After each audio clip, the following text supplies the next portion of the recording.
So let's look at some inflation, deflation, hyperinflation throughout history. So in 1922, a loaf of bread in the Weimar Republic, which is now Germany, was 163 marks. A year later, a loaf of bread in the Weimar Republic cost 200 billion marks. And that's what you see here is a picture of someone having to carry a large amount of money just to go buy groceries. So why did this happen? Well, the Weimar Republic, Germany, lost World War I. And when you lose a war, you have to pay what are called war reparations. That is, the losing side pays the winning side for damages that were caused in the war. So for destroying infrastructure, for killing lives, you have to make amends by paying the winning party back. Well, after World War I, the Weimar Republic owed 132 billion gold marks. This was more than all the money that Germany had. They didn't have that much in gold to pay the other countries. So their solution was to print money. And when you print more money, you still have the same number of goods within your economy. But now everybody has more cash. And so as you're competing for the same goods, everyone's willing to pay a little bit more for those same items, and it starts driving up the price. So printing money creates inflation. Prices of things go up, the value of the dollar goes down.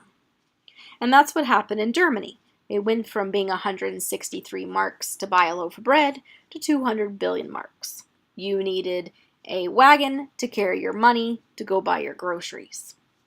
Check out the video that's after this one.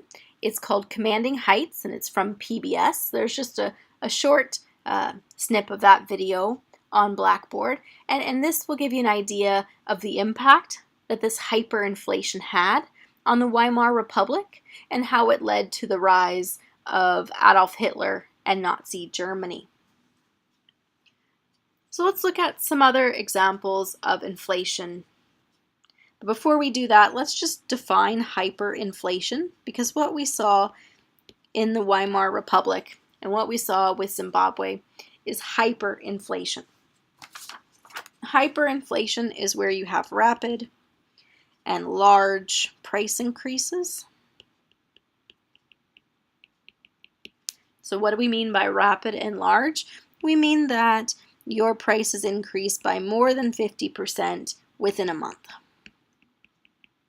So prices are doubling within a month's time, then you obviously have hyperinflation. Well, let's look at a bit more subtle price increases and why they might happen. So here you see the prices of Oreo cookies, Kellogg's Corn Flakes, and McDonald's hamburgers. And these are in US dollars because the US does a bit better job of keeping track of historic prices. In Canada, when we look at historic prices for goods, they only go back a couple decades. So we can't get as far back. But we noticed before that when there's economic growth in Canada, there's economic growth in the US. And the same is very much true for inflation. When the US sees inflation, we tend to as well.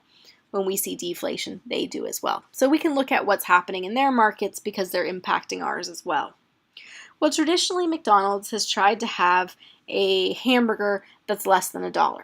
But the problem is that the cost to make the hamburger keeps going up over time. So if this is demand for the hamburger, and this is supply of the hamburger, if the cost to make it goes up, for example, having to pay workers more, then at the current price, McDonald's no longer wants to sell the same quantity. To entice them to sell the same quantity, they would need to charge more. And since they're no longer making the same profit margin at the same price, they're not as willing to sell at that price. So what we've done is we've shifted the supply curve to the left, and what that does is that drives up the market price. It means that the quantity supplied is less than the quantity demanded.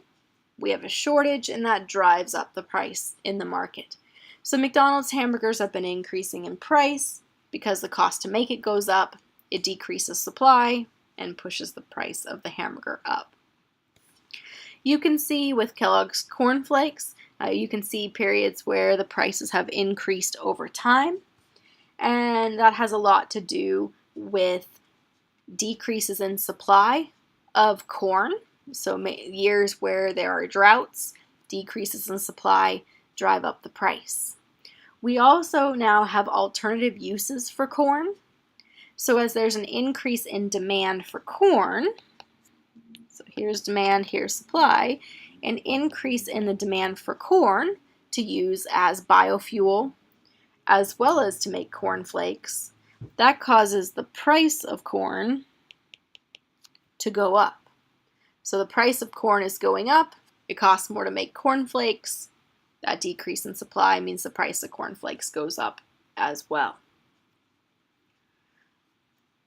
So inflation we define as the price going up, and deflation we define as a price going down.